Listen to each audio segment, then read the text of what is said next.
Hi there, it's Mr. Logue here with another science lesson. In this lesson, we're going to have a quick look at classifying microorganisms. You might remember those three types of microorganism we looked at in the last lesson were fungi, viruses, and bacteria. Just a quick recap on that mold investigation. As you'll remember, mold is a type of fungus. Here are my three slices of bread. As you'll see, the control bread, a small amount of mould grew on one side. The damp slice without soap had mould growing all over. And the damp slice with hand soap had mould, but not as much. And the colours are different. It's a more whiter colour. So here are a few of my conclusions.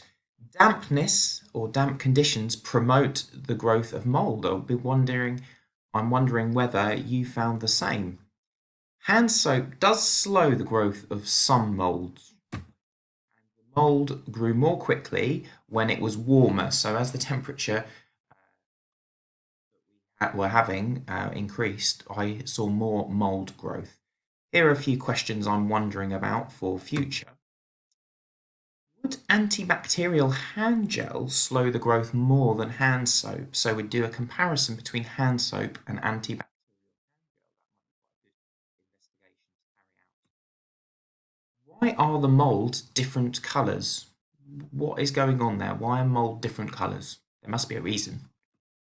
And the last investigation I'd quite like to do is what is the best temperature for mould to grow on bread at? So we could have one in a very warm conditions, one in cold conditions, and then a control slice in just sort of normal room temperature. Those are a few follow-up questions. Let me know how you got on with this investigation. It'd be good to compare results. Anyway, on to classifying of microorganisms.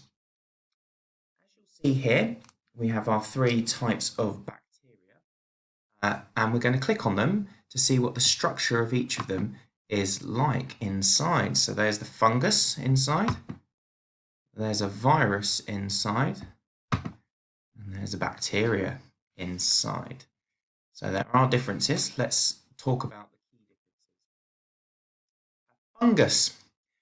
Fungi are classified as eukaryotes.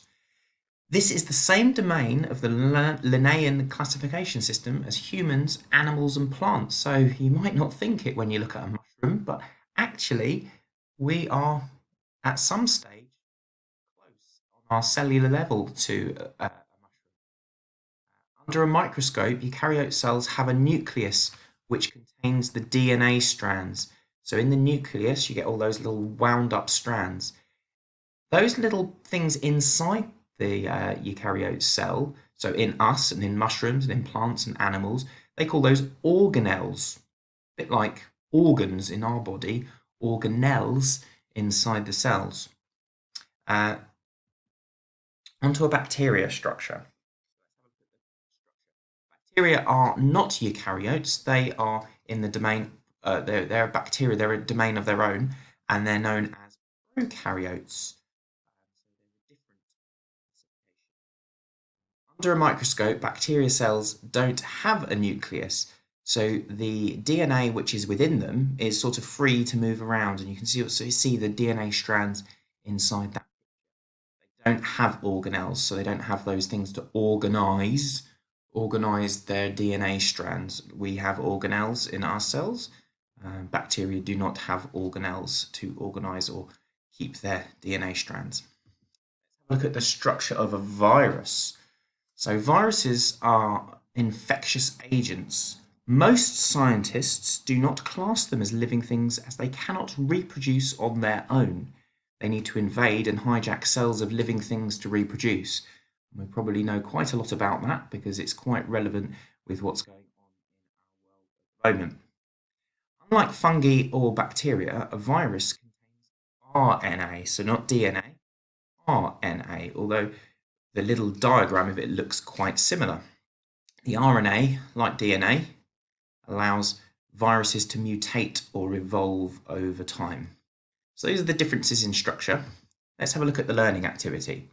So what I thought would be quite good is if we show understanding of the differences in the structure of each microorganism by drawing a labeled diagram of each of those, the fungi, the bacteria, the virus, making a model, or writing a story set in microorganic world where a fungi meets a bacteria and a virus for the first time. Oh, one day the fungi walked out of its slice of bread for the first time.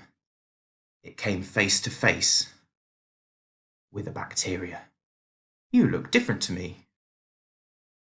Your DNA strands are not held within an organelle like me, or something like that. I'm sure you can make it more creative than me. Right, let's have a quick look at what one of those diagrams could look at.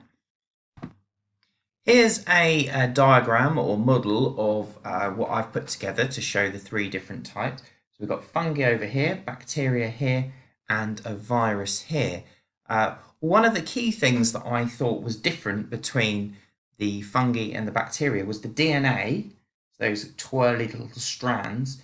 In a fungus, or even in us, they are held within the nucleus. So they're sort of held tightly packed in there. Whereas in a bacteria, they're loose. And what I did is I got some of these noodles and I used those to represent the DNA in there. As we remember, these, the nucleus, or things inside those cells, are called organelles. They sort of organize it. Over here with the virus, I showed that it was different. I found one of these little twisty things you put on a bag to show the spirally effect of the RNA. That's my diagram. I'm sure you can come up with something else. Really interested to see your diagrams or even your stories. Right, let's end with some microorganism classification questions. Question number 1. Which two microorganisms contain DNA? Question 2. What domain of the Linnaean system do fungi, plants, and humans belong to? Question 3. Where in a fungi cell is the DNA found? Question 4. Which microorganism has DNA free within the cell? Question 5. What are parts within a eukaryote cell known as? What are parts within a eukaryote cell known as? Pause the video now, pop down your answers, and then I'll unpause so you can go the answers.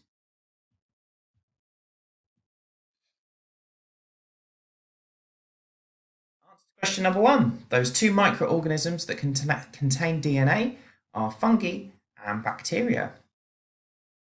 Question 2. The domain of the Linnaean system that fungi, plants, and humans belong in is eukaryote. 3. In the fungi cell, DNA is found in the nucleus, the same as with humans and animals and plants also. Question 4. Which microorganism has DNA free within the cell? That is bacteria. And finally, question number 5. What are parts within a eukaryote cell known as? They are known as organelles. Hopefully you found this lesson interesting. I look forward to seeing your diagrams, sketches, models. Bye for now.